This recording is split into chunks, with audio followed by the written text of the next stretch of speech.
Okey, ni dia. Depan saya korang boleh lihat korang boleh latih anak korang untuk bercakap kat mikrofon lah. Tengok ni, tengok anak saya main-main bercakap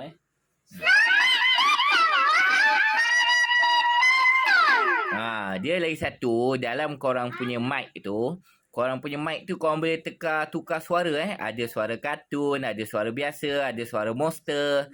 Tu yang bagus lah, unik dia. Kalau korang beli yang ni, dia dapat 2 sekali mic.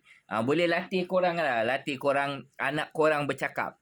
Selain karaoke, selain korang nak berkaraoke je tak habis-habis kan. Korang ajar anak korang bercakap kat mic. Itu lebih better sebenarnya kalau korang beli benda macam ni kan. Okey, jom kita bercakap dulu.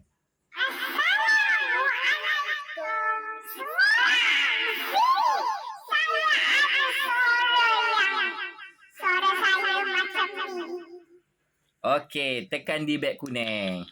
Okey, tekan di beg kuning. Okey, percubaan. Tekan di beg kuning. Jangan lupa. Hello. Okey, percubaan. Okey, jangan lupa tekan di beg kuning. Dengan speaker ni, korang boleh tukar dia punya suara dengar sendiri. Ni suara asal saya lah.